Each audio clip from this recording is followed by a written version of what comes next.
my fellow Americans, ask not what your country can do for you. Ask what you can do for your country. Turned to the other and said, "We don't know how lucky we are." And the Cuban stopped and said, "How lucky you are. I had some place to escape to." And in that sentence, he told us the entire story. If we lose freedom here, there's no place to escape to. This is the last stand on earth. I'm saying that you cannot say that numbers collected at the employer's place of business reflect simply the employer's policies. Those numbers reflect underlying conditions in the whole society, just as numbers collected at a hospital do not show you that people are sick because they're in the hospital. Good morning, good afternoon, good evening. You're tuning in to The Unveiled Patriot with yours truly, Travis Masterbone, and this is Convo number 16 with Pamela Carter. Pamela is a dear friend of mine I just recently met. She is fantastic, full of energy, and she is running for the Scottsdale City Council. I am helping her out and getting her signatures for her petition to qualify for the ballot. And I decided to bring her onto the podcast today. In this episode, we discuss local politics. And again, we always discuss the evolution of where people start politically and how they end up where they are and what they believe in. And Pamela and I discuss what is needed right now for our country, not only locally, but at a state and national level. And it's about our values. And we discuss plenty of things from Scottsdale issues and national issues. We discuss Trump. She even asked me a few questions that you've probably heard the answer to already, and a bunch more here and there and in between. I really did enjoy her time, and she's a big believer in faith, and we need those signatures. So please go to www.pamelacarter.com. And yeah, I hope you enjoy the episode. And here she is, Pamela Carter.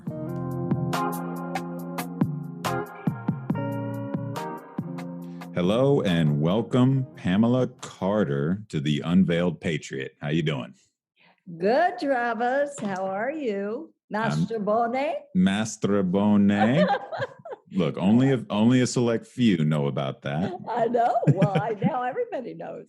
Yeah, we met at an event, or we didn't meet, but we were at an event yesterday, right? And so the amount of people that just look at my last name like, what's your last name? Oh, okay. It's always been a treat to see people's reactions. Growing up, there was the insecurities, but then over time, I was like, you know what? I'm going to own up to this. And here we are Just now. Own your name, right? Absolutely. So you own your name. Are you born and raised from Scottsdale? I was born I'm a native Arizonan, Mm-hmm. and I was raised in Scottsdale school system. Basically, my parents lived in Scottsdale and Phoenix. So, those boundary lines kind of, get blurred. Yeah. But definitely a native Arizonan born, but then I moved to California for almost 10 years and moved back. I went to Bible school actually in Kansas City. Oh, okay. Graduated from there. I have a master's degree in business and communications. So that's kind of my educational background. But I went to school here in Scottsdale, lived here most of my life, and that's why I'm running for Scottsdale City Council. Awesome. Yep. How long were you in California? I would say about 8 years. And I was doing a television show there, a Christian television exercise program. My background is fitness, and I owned and operated one of the largest fitness sports medicine facilities in the nation at one time. And we trained all the Phoenix Suns, ASU football players, and NFL players, and did sports injuries rehabilitation. Nice. So my background, and then I went into media from there. I went into television and had my own fitness program. Very cool. Yeah, My fitness show. we definitely cross Yeah. bridges there again, because that's my background. I have a master's in kines and bachelor's. Oh, do you? I still train people, and I'm in the same realm in regards to like rehab style, right? I'm not a Right. physical therapist, but I'm an exercise therapist. So I was always bridging the gap between physical therapy and getting people into functional training. Yeah, exactly. And it's the best way. We rehabbed a lot of sports injuries, and it was kind of bad. I won't say how far back that goes, but it was before you probably were born. I don't know.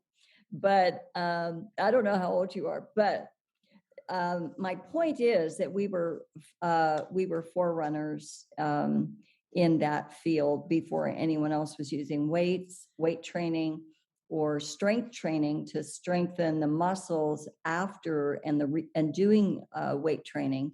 Kinesiology, fabulous that you have a master's. I don't have a master's in kinesiology, but I learned a lot, and we worked with a lot of orthopedic surgeons during that time. So it was quite amazing. We had miraculous results, and now that kind of became a huge thing. Now everyone's doing weight training, and it's actually, as you know, Travis, the best way to keep fit as you get older. And you're just a youngster, so you don't have to worry about it. Maybe. Who knows? Who knows? But I won't ask. No, you're all right. I'm 32. I'm 32. Oh, well, you look younger than that. Oh, thanks. So yeah, I mean, have you always had interests in politics, or was there something recently that kind of revved you up and motivated you overall? Well, I worked in the field, so I after Bible college and all that, I saw the slide up to socialism in our nation. And I am very much a proponent of biblical values, vote your values. And so I've always stood strong on my values. That is after I got into adulthood. I mean, I had my time. As a teenager and all that. But well, the saying, you never hear people growing up to become a lefty. They always kind of grow up and find themselves in some type of conservative realm, right? You don't see it that initial way. Right. Well, I didn't stay there. Let's put it that way.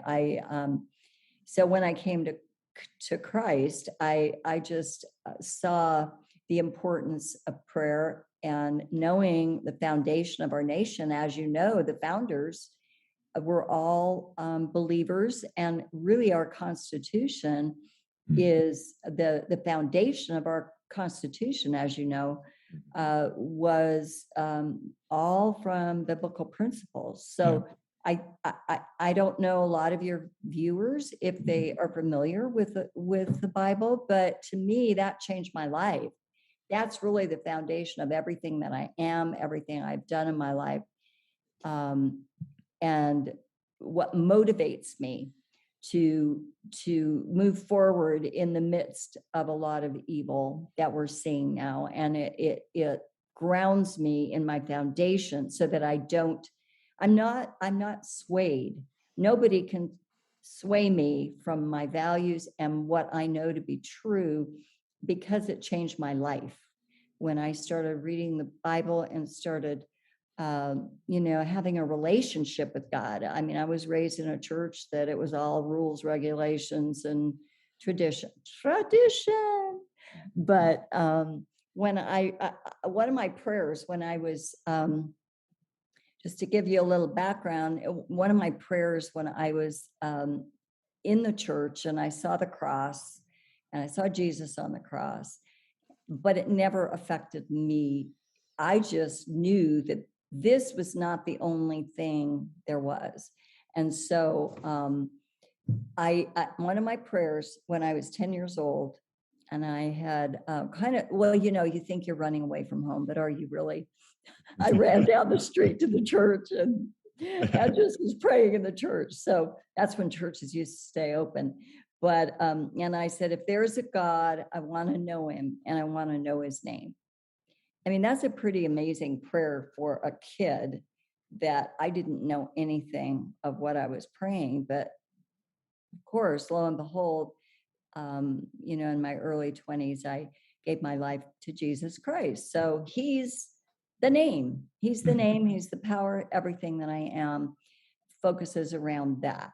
So that's the foundation of my life. And so everything that I did in television, I always used that foundation, in my work, owning, we had about $1 million business in Scottsdale. And it was, cutting edge. We actually had the mayor of Scottsdale drink water when way back, worked out at our facility. We had a lot of That's the cool. it was all a lot of celebrities worked out at our gym. And so then I was able to move from that. Actually, I started one of the first aerobic classes, but I began to use gospel music, which was unheard of back then. You kind of pray that and you da da da. But then I got an opportunity to be on Christian television, and they asked me to do my own show.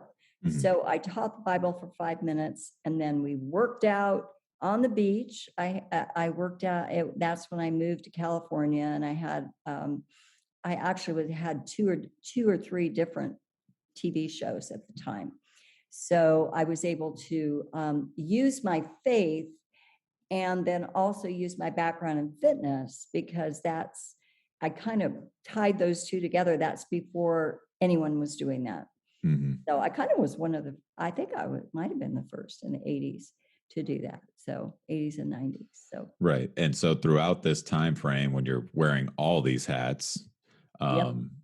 were And you raising two children at the Oh, same time. my goodness. And so, Raising two children, and went through some hard things, and God brought me through. I mean, I went through a divorce at the time. My husband, well, he's gone now, but went through a divorce, and actually was a single mom and moved to California as a single mom, raised two children in California while I was doing all my TV stuff. So it was quite the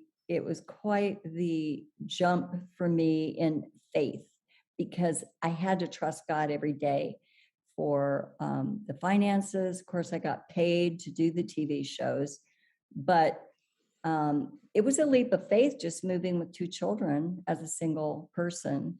And then, I had a home here. And so, just up and moved. And so was there for 8 years, and then bought another home in Mission Viejo. And so anyway, just a little of my background on that note. And I know I'm doing all the talking right now. no, If you're you want fine. to cut me off, just No, you're fine. Go ahead. not me Rant. around here, Travis. No, you're good. But on that note of home ownership, I bought my first home, because this goes into the political arena for me. Bought my own home with money I had saved working after school. By the time I was 23, I was a homeowner, and bought my own home with money I had saved by working. And that's why my back in the day, I don't even know what the time frame would be, but my great grandfather was, so I'm from a family of immigrants from Mexico, moved from Mexico to I think it was up in the Globe area. Anyway, he came over on a work visa, Mhm. and then became a citizen. So then it's like 5 generations of citizenship. But the cool thing, the reason I brought up buying my own home, because my grandmother, my mother's mother, bought her first home, and this is the sad part. Her son was killed in the Battle of the Bulge. And so we have shed blood in our family for the seed of freedom in our land. And I know a lot of people have that as well. But my grandmother bought her first home, she had 10 children, bought her first home with money that the government had given her for the death of her son. So that's powerful, isn't it? Yes. And my mother became a single mom. I became a single mom, but my mother owned her own home. So she worked, I worked, and we all became homeowners. And that's why I'm passionate about home ownership, as well as putting our children to work. Right. After school. I mean, you must have worked hard getting a master's degree. Oh yeah. I mean, I had my first job.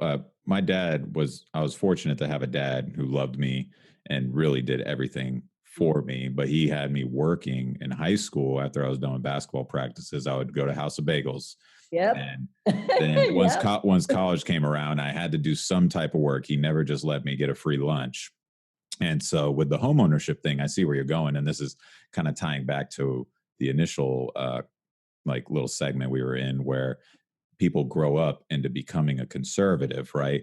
You start to really understand and value, what ethics and values, Yes. like kind of Right. segue into, okay, I got to take care of this home. I got to pay taxes on it. I got to do upkeep. I got to work. I got to save. Right. So there's one thing. Saving, that's big right there, Yeah. Travis. And That's so, how I bought my first home. yeah, Saving. saving and Working investing. all those years, and I had my little stash, and I saved. And we don't teach our children about saving anymore. It's more of demands now. Yeah. Like I deserve, rather Right, I than deserve. I want to work hard. Like it's not possible.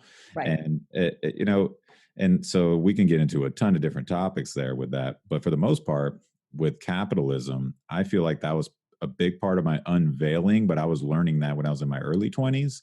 But Yeah. then 2020 really changed the game for me. Yeah. Oh yeah. And I really was just like, okay, what are my values? What do I really want to vote for?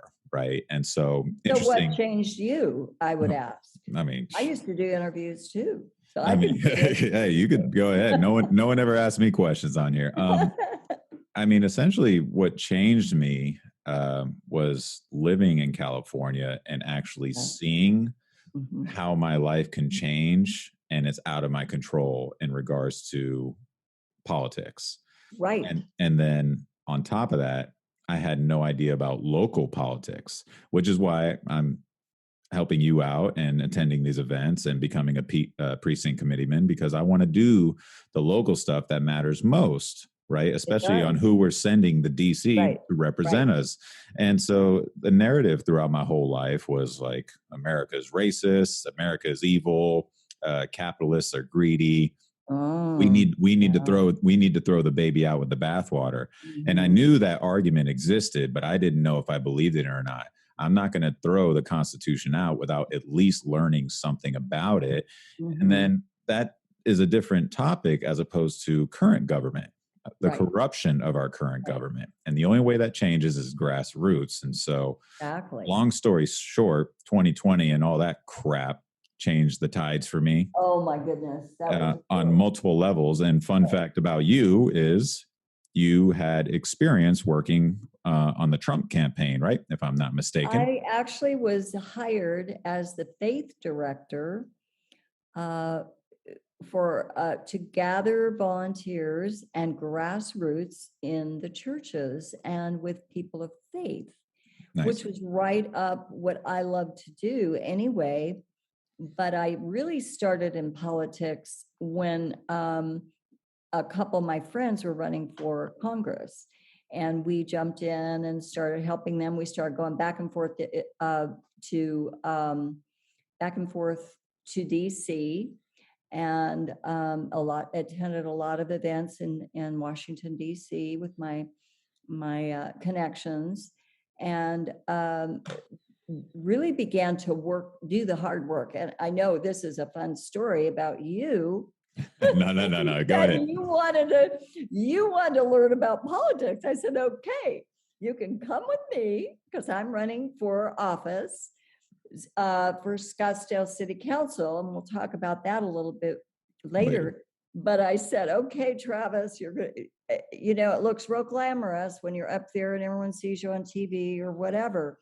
This is the nitty gritty of politics, is the hard work, knocking on doors, getting your signatures to even get on the ballot. I have to get garner 1,000 people in Scottsdale to sign my petition to put me on the ballot. So I said, okay, Travis, you're going to come with me and you're going to go around this room and you're going to ask people to sign my petition because you believe in what I was doing. So we have to put feet to our faith. We have to put action to our passion, right? Correct. So I just saw the look on your face, and I'm like, what do I have to do? Yeah,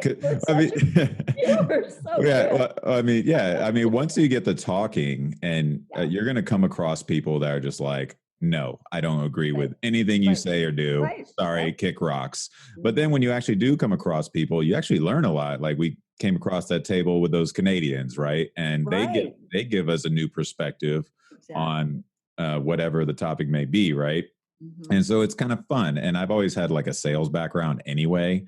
But for the most part, that is the nitty gritty of it. It is a lot of show face. What are you about? Are you consistent? And you're not even really big on the media side, right? Yet, like, think about what those senators and congressmen and women have to deal with on the regular, just to, not screw up on saying something or voting on some policy that's just against what their constituents want, right? So it's a lot of stuff, no doubt. But regardless, it was just the grassroots are really what wins the election, if we don't have fraud, that is. Yeah, of course. But getting back to what I did, and then I was offered the job to work with Women for Trump, pro-life voices, because I'm very pro-life, pro-life voices for Trump. I worked with the Black community, Latino community, Women for Trump, and I was the faith director. And I actually started the first and only faith ambassadors for Trump. I was heading that up, and I created that. And we had prayer and prayed for the president. We prayed for our nation, and then we did a lot of hard work and went out and did the hard work on the grassroots. So after working for him, I was one of the best. Well, as you can tell, we do have fun as well. I had great joy in the rallies were amazing. It was hard work. We were out there in the hot, 100. They're fun. They're wonderful. They're fun. And we're working in those rallies and out there in the hot 115, 20 degree. Oh, you're crazy. Yeah. Well, it's all part of it. If you want to change America, you got to do the hard work. And that's why I have such a passion. And I love this president. He was the best boss. Yeah. And so what was that like? I'm assuming you've met him. What was I have not met him personally, but I worked very closely with individuals who worked like directly for the president. And one of the girls, very close friend of mine, her daughter actually became the one of the persons that put all these coalitions together for him. So I had that connection, and then people that I had worked with on other campaigns, 2016 actually, we were working on congressional campaign here in Arizona, in Phoenix. So that's crazy. That's when Trump got elected. So we really were making and then you make phone calls, and then you have people hang up on you, and but we got to talk to a lot of voters and change their minds about President Trump. And we were a big part in the congressional district of number 7, where a very liberal person was running against my friend. but we were also able to be on that same ballot with President Trump. So we were able to talk to people about him and change a lot of minds. It was great. But again, that's not my favorite thing to do. But I love getting out and meeting people and just showing a lot of love and joy. And I tell you, Travis, we're happy. Yeah. That's the difference between the left and the right. I find that the women are much more beautiful and we're a lot happier. We actually smile when we, and you don't see a lot of that. Well, I'm not angry. Yeah. Well, on that note, one of the things that really, really pushed me over and like, okay, I think I'm going to vote for him is attending little mini Trump rallies or gatherings with supporters. And because I needed to go and see for myself, there's only so much that I can learn from the mainstream media, as you know, and that's a part of your calls, right? It's you were converting people into Trump voters because you were saying, hey, actually what you see and hear on the media is not even close to that. No. Right. And so once they learn the truth, it's a whole different story. So anyways, I went back to the Trump rally thing. Exactly right. Everyone was super happy. Diversity was everywhere, contrary to the media. Only we had blacks, Latinos, everybody. I worked with them all. Yeah. Exactly. And it goes, have you ever seen that documentary, The Trump I Know? Yes. It's wonderful. And it's with like Kayleigh McEnany and all the women that are just like, they love him. They're killing it. Just absolutely awesome women. Oh, as a woman, I mean, he was the best. He was the best to work for, and actually paid me to do the job that I love to do anyway. But he is a man of faith. I mean, he's rough around the edges. That's true. He's a baby Christian, but and he cusses and all that. But his heart, I mean, we have to look at what he did. I mean, and is it okay if I talk about the fact that he was the most pro-life president in history? He was pro-woman. We had the highest employment for women, blacks, and Latinos, and the best economy. We had gas that was down almost below $2 a gallon under him. So those are the values that are important to me and why I'm running in the local election, because I see the liberal slide.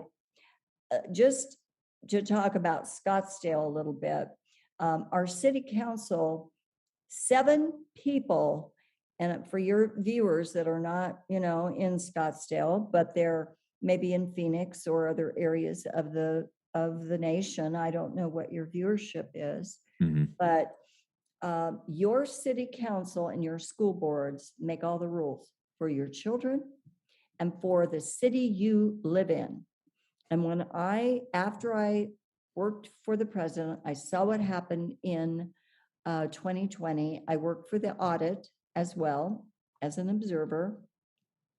And then I really prayed about where I fit, what do you want me to do now? And I just heard counsel. Well, I don't know. I mean, I don't know how many of your viewers actually feel God speaks to them. But I did. I always ask God to give me a scripture. I opened the Bible and it was beautiful scripture, one of my favorites, out of Song of Solomon. Arise, my beloved, and come away with me. For lo, the winter is over and gone, and the time of singing has come. So pick up and arise, and you're going to do this for me. So this isn't about me. This isn't about me wanting a name for myself. I don't need that. It's about me doing what I felt the Holy Spirit called me to do.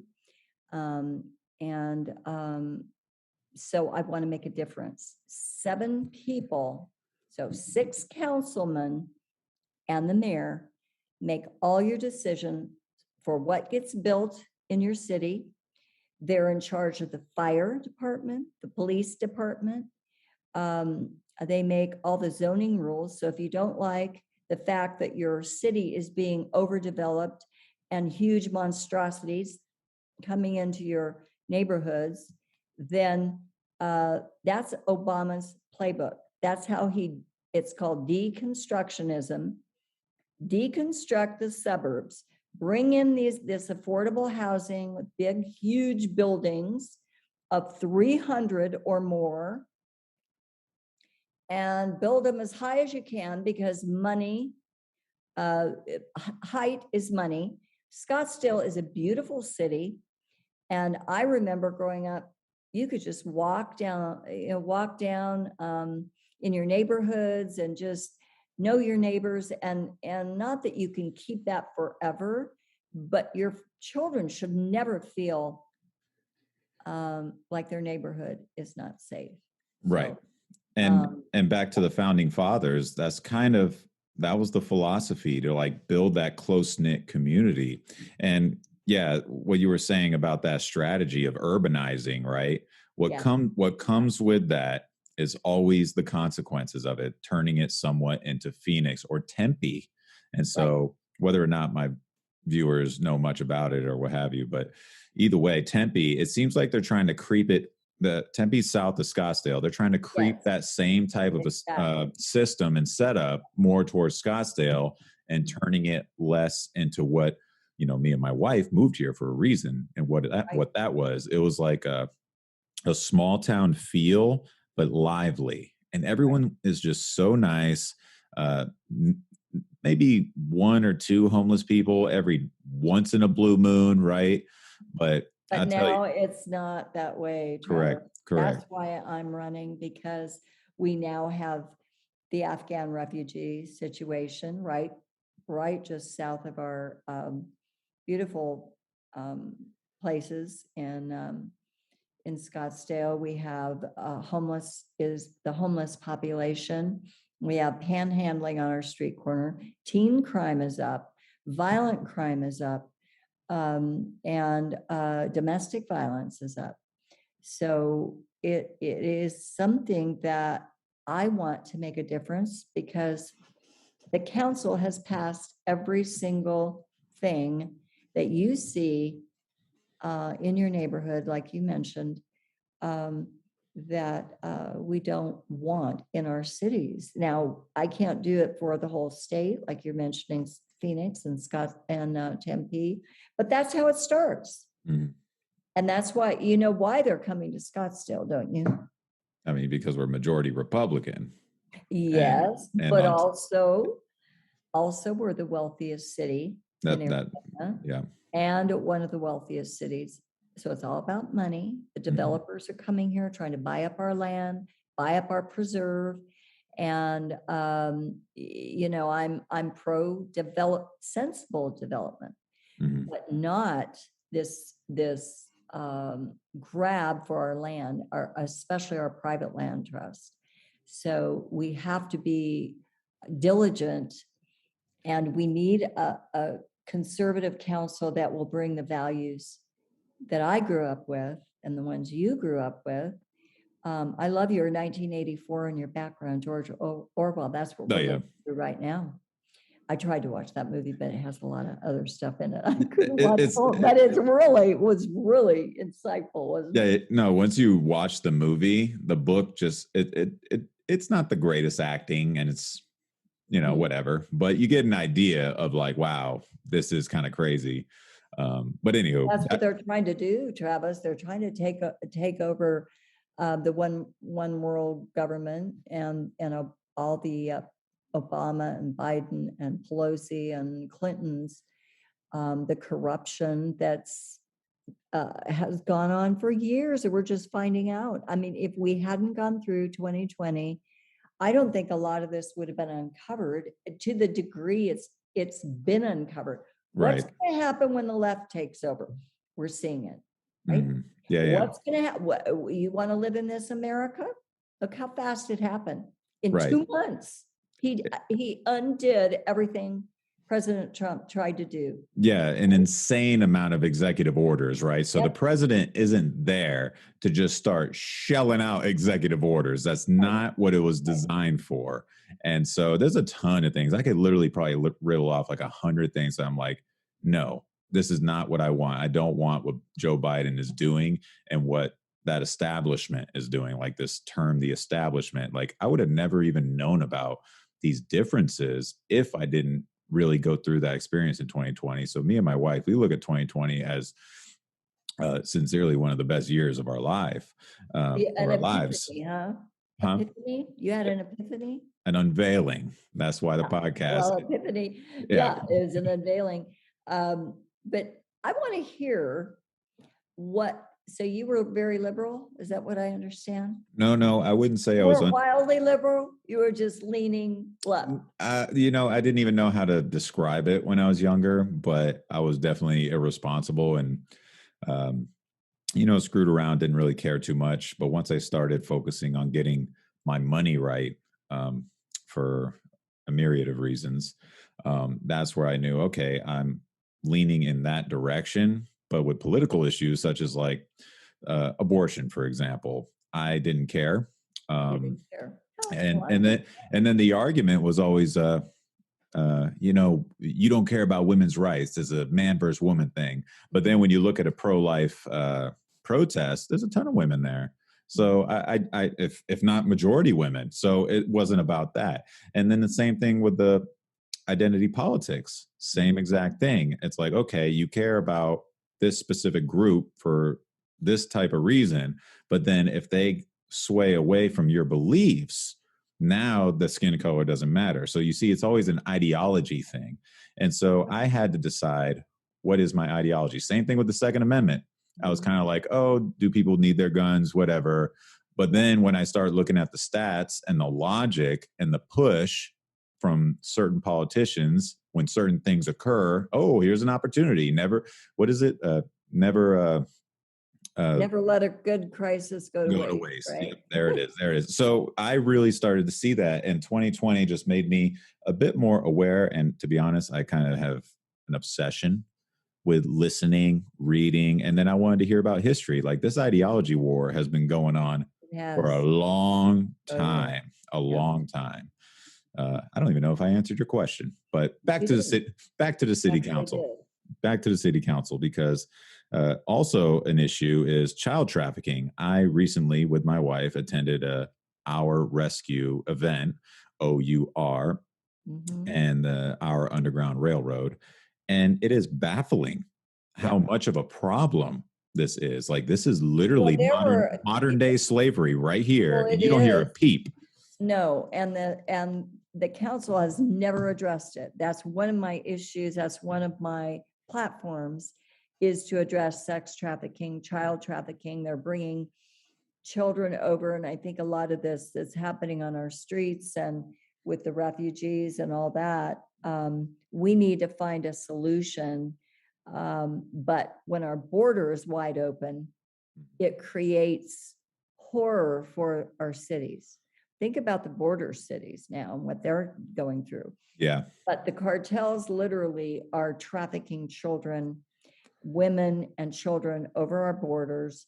And it is coming to Scottsdale. Now, I don't know how many of your viewers live in Scottsdale, but if you do, it should concern you that your children and your schools, that's why school board and city council, and then your local, state, and Senate and House representatives, you need to know who your senator, who your representatives are. Call your representatives, call your senator in your district. Learn, well, of course, they just redistrict everything. Right.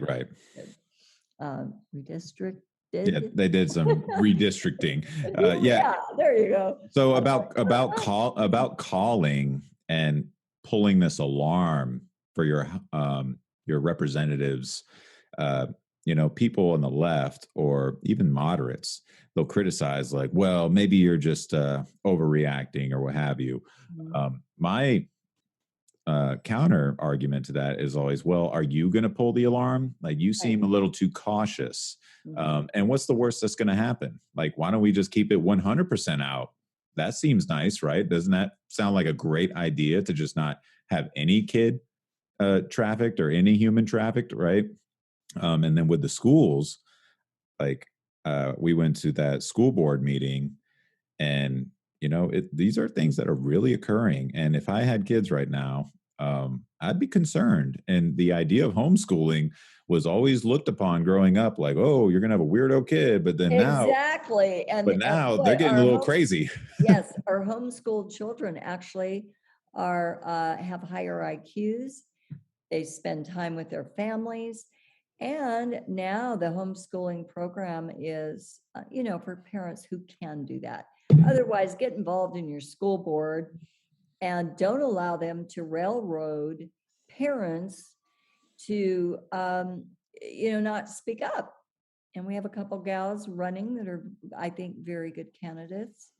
And it is a volunteer position. I did not realize that until I ran myself, but yeah, it's, you have to be elected, but right.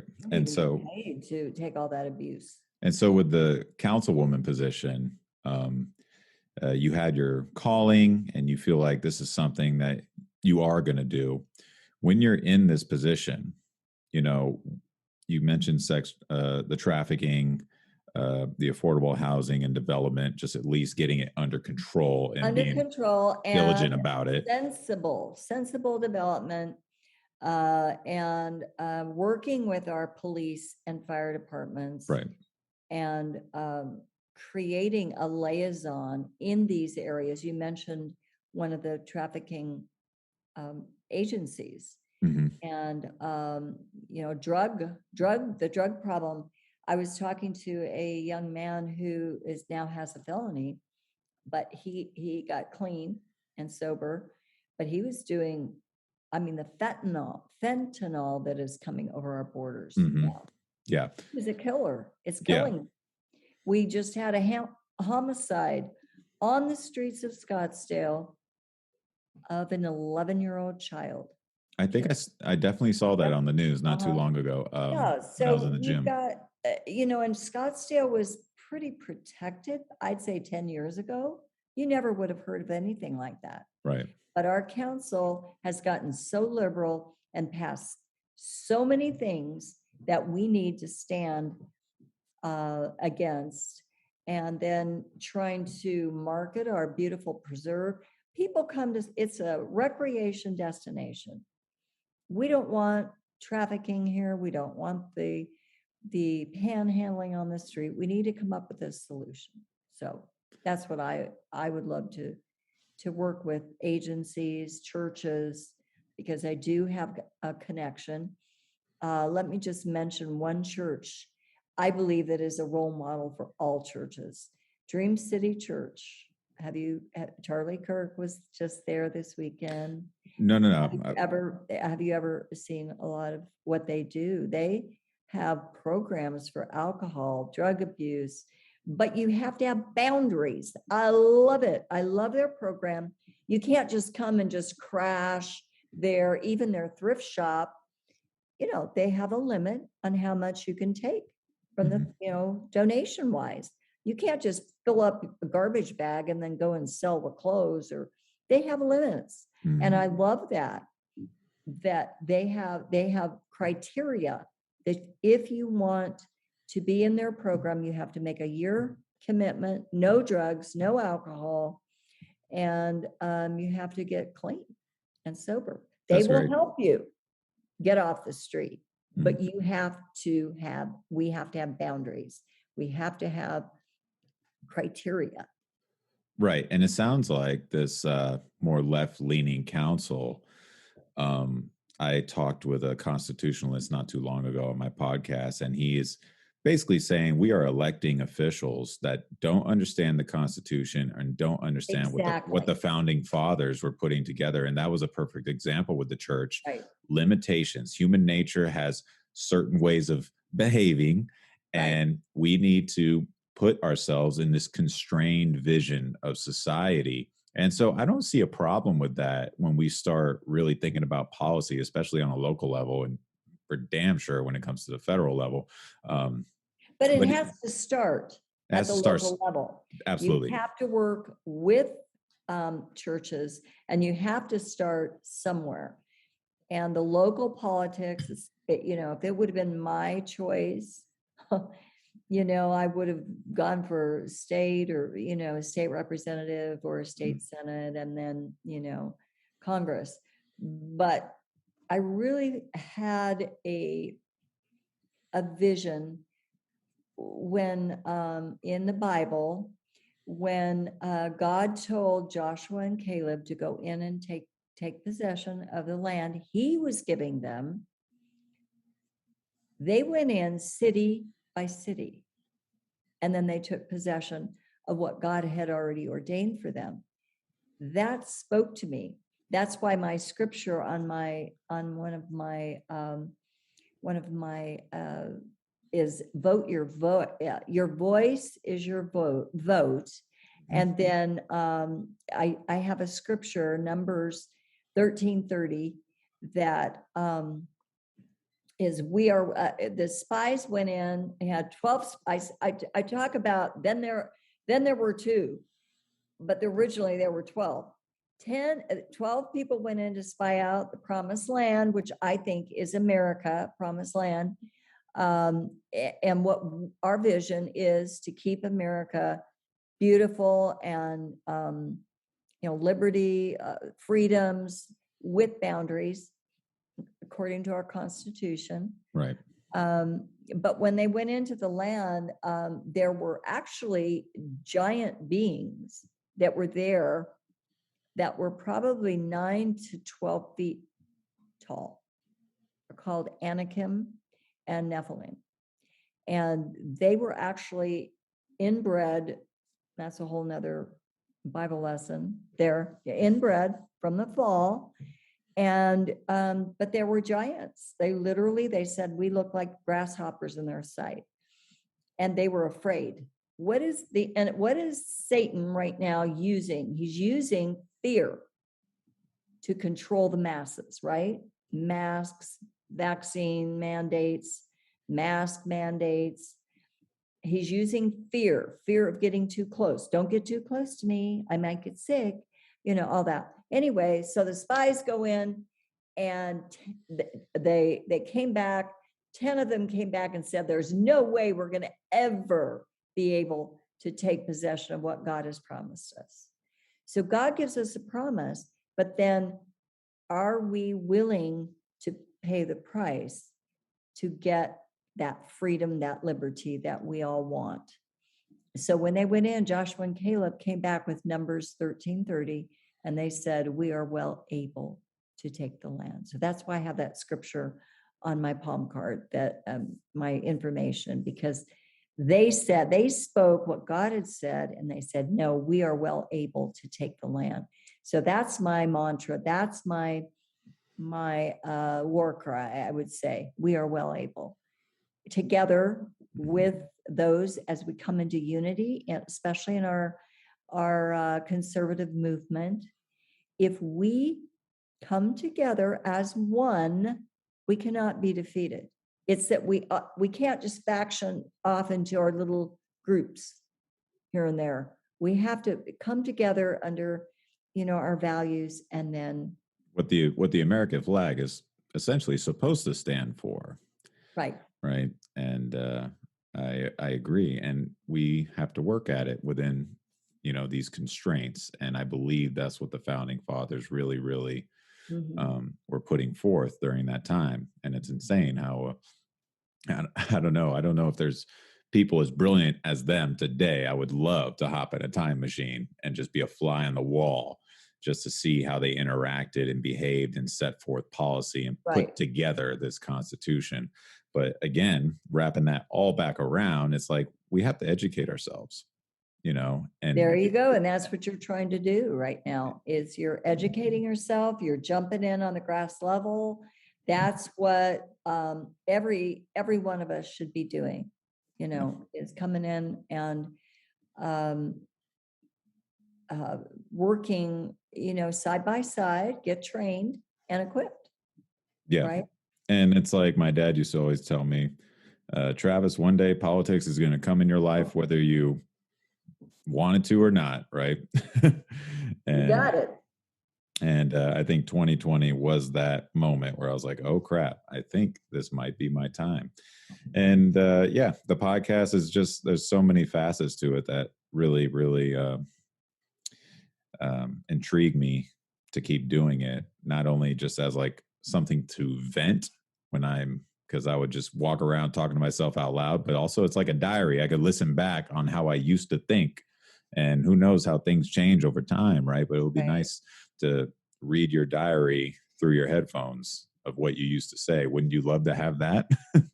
No, I wouldn't. I would not. I would love to, even if there's flaws. Even if there's flaws. I tell you. Just not my Twitter. Well, my whole thing when I was growing up was I knew there was a God, but I didn't know him. And I knew I wanted something more. And and that's really the basis of our Constitution, men of faith and our founding fathers. And a lot of what, life, liberty, and the pursuit of happiness. I mean, that is so phenomenal to me that they were so far ahead of their time in that they had a vision for America being a land of the free, home of the brave. We know the whole thing. Mm-hmm. But what's your favorite amendment, Travis? I'm gonna go grab some water here. I would say the First Amendment. Honestly, I think after seeing everything that I've seen in 2020 and till today, I mean, even my shows are getting censored just by questioning things, and I think that one is the First Amendment for a reason. And it's just really baffling, not only with that, but also the life, liberty, and pursuit of happiness. It's almost just completely ass backwards now. A prime value for me is freedom. And I didn't even realize it. Like, I was always so against like authoritarian coaches when I played basketball, or people just doing things that just were not fair, how you have favoritism or what have you. And when people just really constrain on me and my ability to do things creatively and be free, it always was with me throughout my life. And that's why I call it the Unveiled Patriot, because it was like I knew it all along, but now I really see what I believe. And so freedom of speech is a part of that. Sometimes I cuss, I apologize, but for the most part. Well, you haven't cussed the whole time. I'm very proud of you. I told Travis before we got on, I said, well, I don't cuss and I'm not going to listen to it. My ears are not garbage dumps. But yeah, I don't like cussing, but I know, I don't judge people for it, but I just don't want to hear it personally.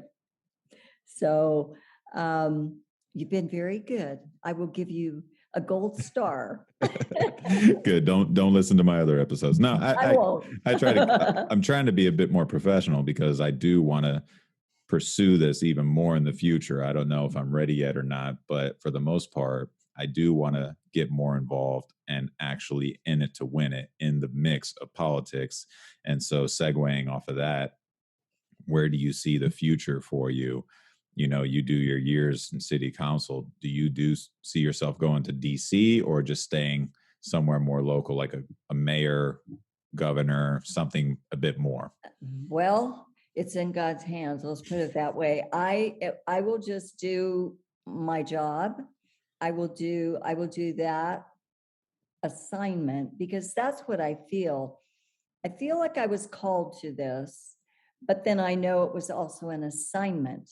So I think we have to know the difference in our hearts between the calling and the assignment, because a lot of people have a passion in their heart, but they don't really know what their assignment is.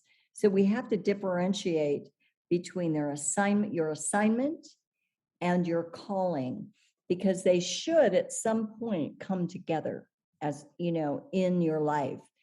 where your calling and your assignment kind of marry together. And then you're able, like I felt that on the Trump campaign, and then to work for my city and serve people. Actually, the definition of politician in the Latin is actually one who cares for the people. Isn't that interesting how it's become? Yeah. Dirty, ugly, horrible. I mean, yeah. And what's happened to our nation? Yeah, we it's just genuinely don't trust them anymore because our politicians do not have the integrity. So even when I hear something from them, Mhm. like Biden, for example, in the State of the Union, he mentioned we have to secure our borders, we have to fund the police. That's what he said. I didn't yeah. listen. I can't stand listening. Yeah. Oh, it's tough. I do it just so I know what's being said on the other Right. side. That's But good. he's literally saying things that Trump used to say. But I guarantee people who voted for this man, they're just so narcissistic and don't want to feel stupid. But it's like, wait a minute, I've heard that before, but now this old man is saying it who can barely put words through his front lips, right?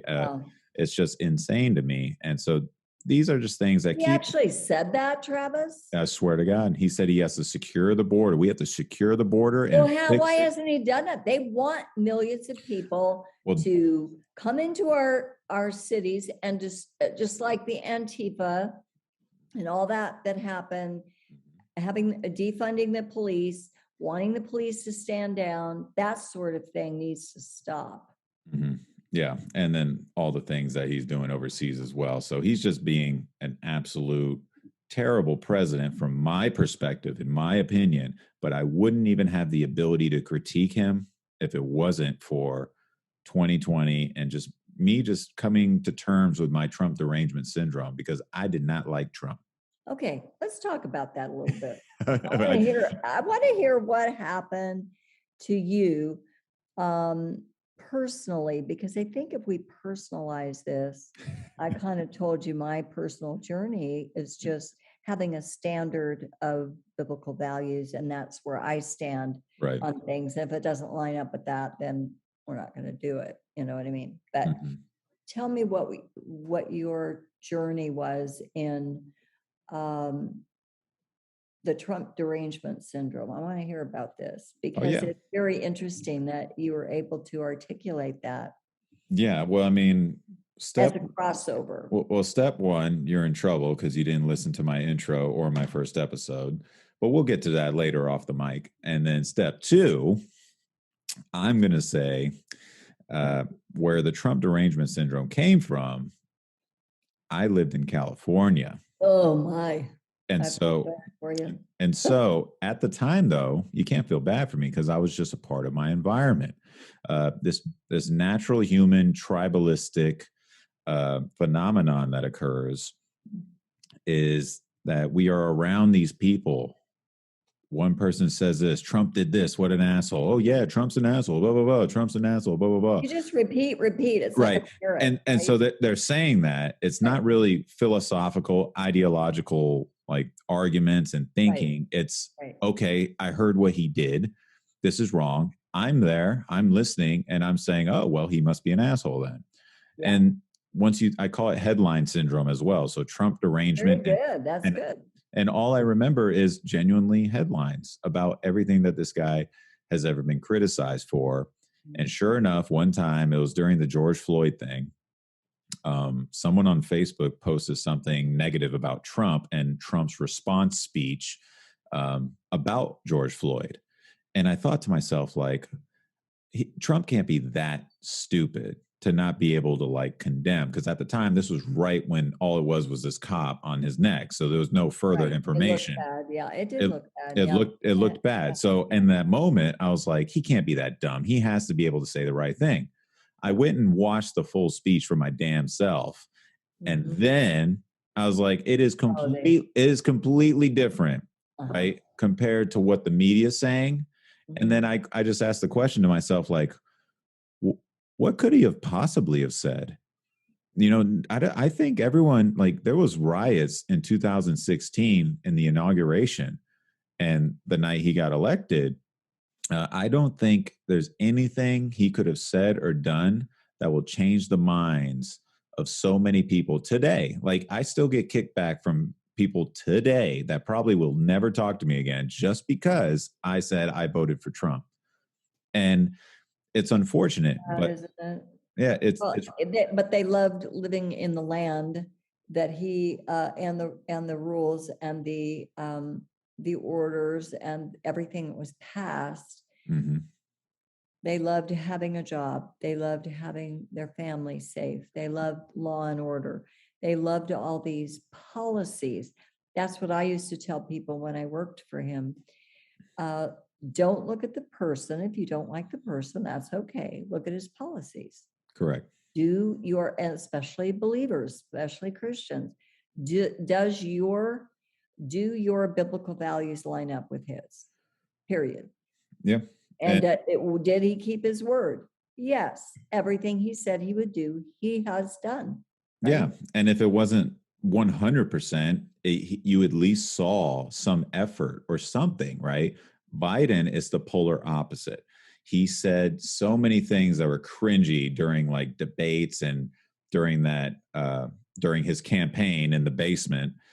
Whenever he did speak, it just sounded so 1984 to me. And I genuinely was just like, you know what? I can't do it. I just cannot find it in my bones to vote for this guy because I know this is snakish.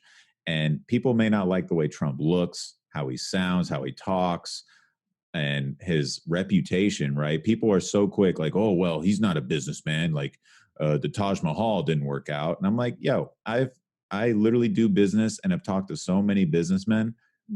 You're going to fail. There is failures in everyone's track record. Right. So I honestly I would take those comments with grains of salt. And then I would look back and think, okay, well, did Trump really do this? Did he really do that? Okay. Did he really say that racist thing? No, he didn't. That was twisted. Oh, did he really say this? No, he didn't. That was twisted. And so I started just slowly but surely, all right, let me go see what the voters are like. Let me go to the Trump rally. Is it just a bunch of racist Nazis with Confederate flags? No, polar opposite. It was totally everybody. I worked those rallies. I never saw any violence. Never. I never saw anything but love. Right. And hold on. And people when he walked out saying, "We love you."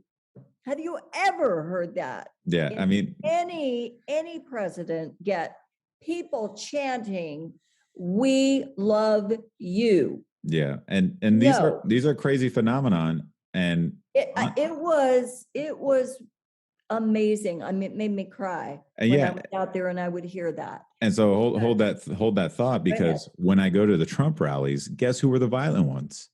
The minimal, very minority, Black Lives Matter, and just people with signs yelling, screaming, cussing. We got threatened to get beat up. Someone pulled a gun on one of my friends that were there. We weren't the violent ones. Right. Who's on the right side of history?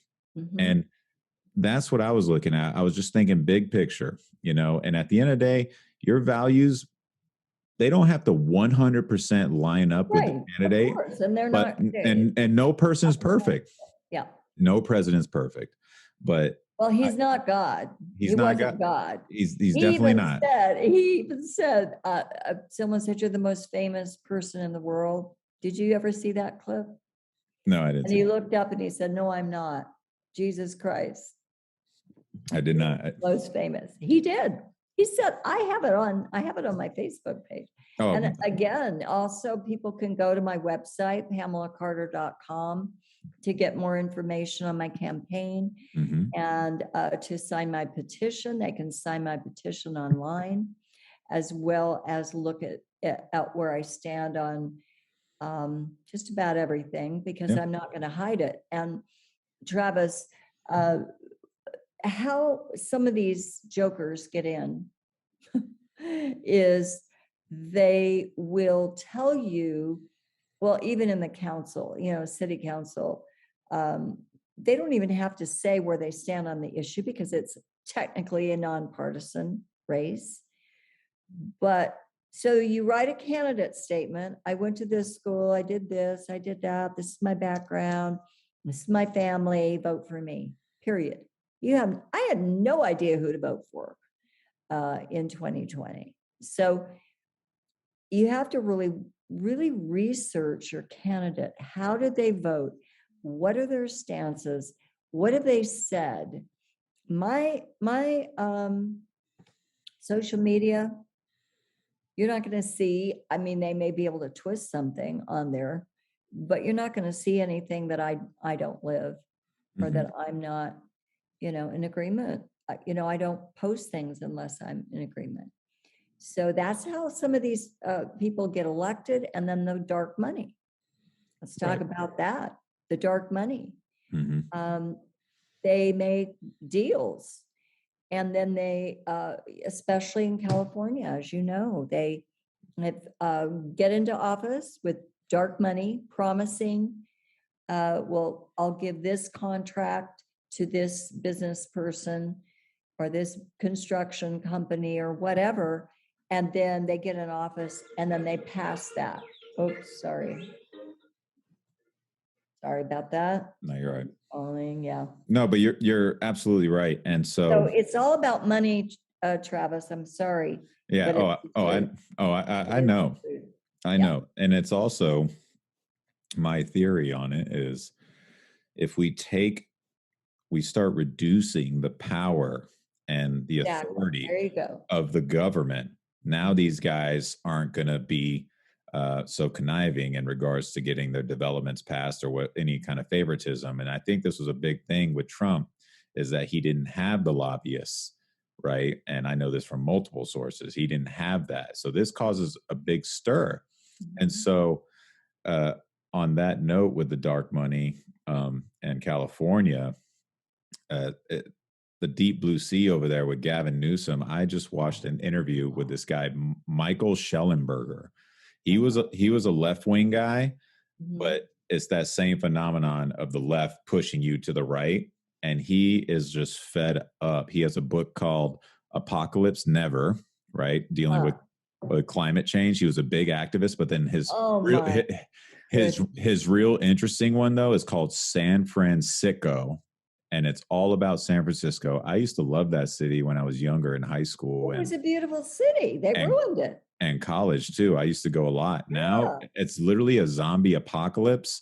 And it is just Nancy Pelosi, Democrat-controlled policies just absolutely destroying this place. And he just has so many videos of him going up. The fentanyl issue is remarkably tragic down there or over there. And it's sad. And so why don't we take stances and try to prevent these issues ever occurring? They're so sad and traumatic, but somehow, some way, the government having more power and thinking they could fix these things on the taxpayer dollar, like there's like billions of dollars that are spent in San Francisco, but nothing is changing. It's getting worse. Time to dial them down. I understand and resonate with that.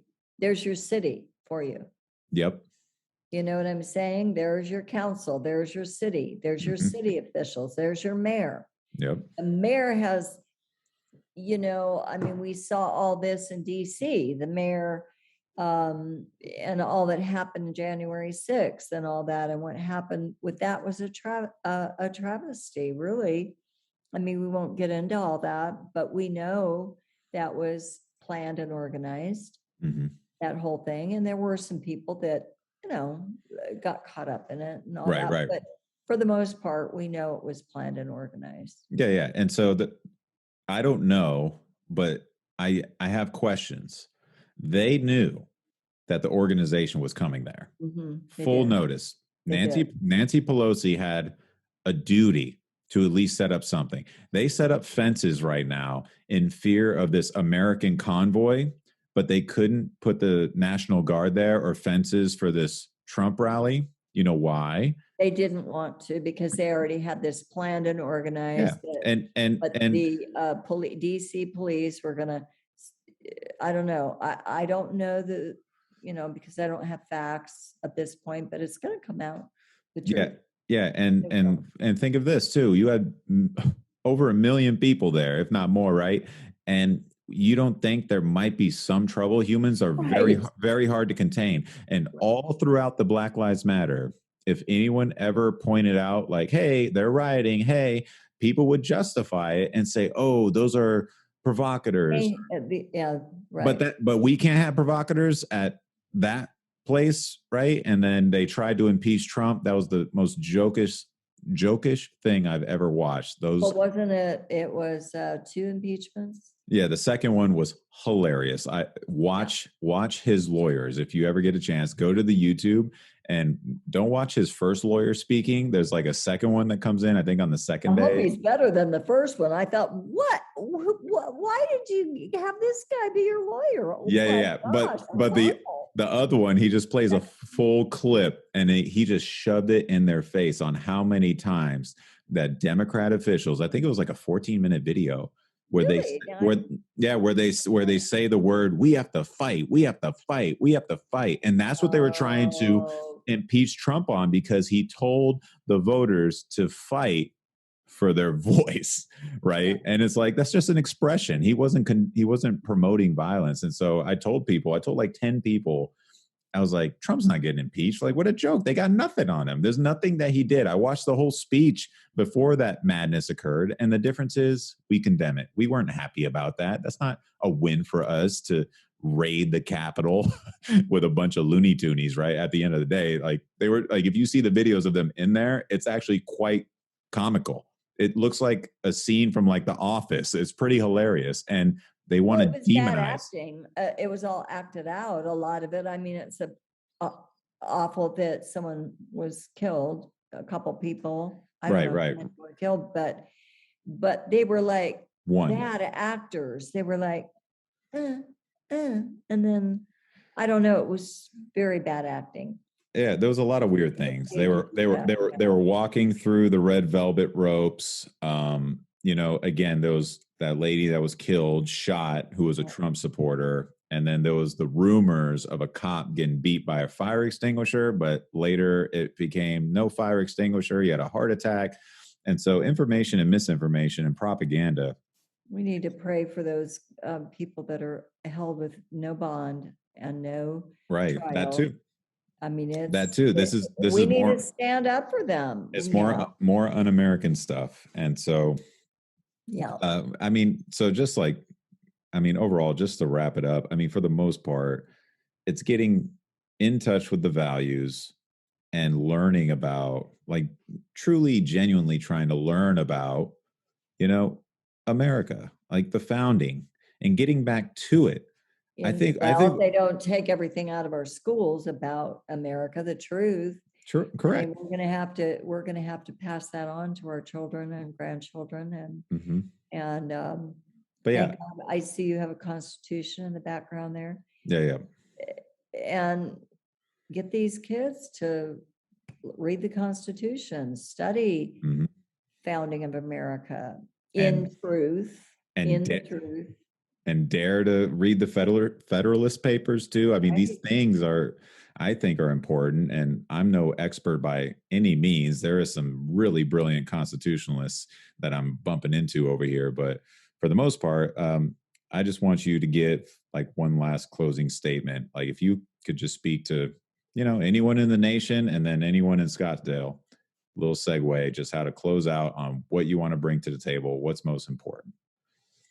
I want to listen to the residents, but legal residents. I have someone that's, I'm going to listen to the residents. Well, legal residents. My family can work and pay their taxes. I worked and paid my taxes, and I don't want to fund evil. And I will be a voice for the people that elect me. And so my heart is for Scottsdale, is for our city, our state, and our nation, because it starts at the city level. And we are well able to take back what I see as a steal and evil that is being perpetrated in our nation, in our cities.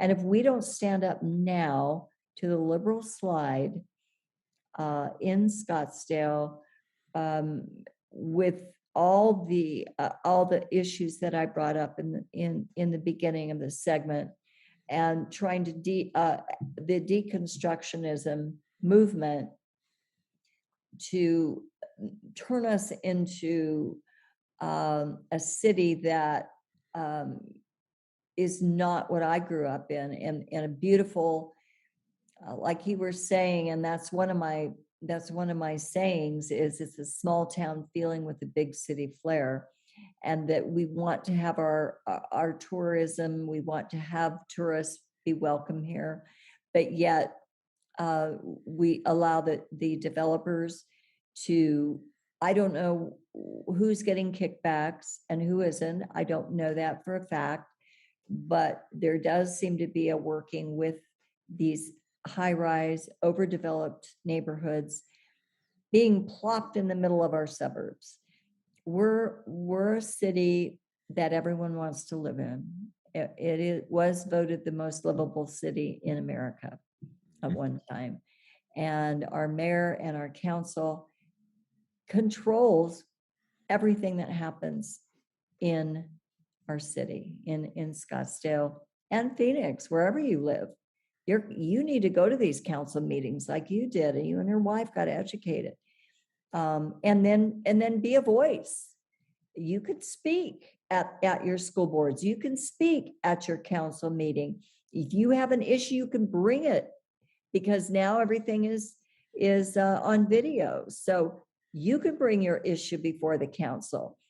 But I had someone that I spoke with, and they said, just say no and no negotiation. So I probably would vote down most of what I saw. Marijuana shops springing up, and they're being passed by our city council. I just want to keep our neighborhoods beautiful and safe for our children to grow up, and a sense of family and building relationships. That's what it's all about. Absolutely. It's beautiful. That's beautiful. The city of Scottsdale is truly amazing.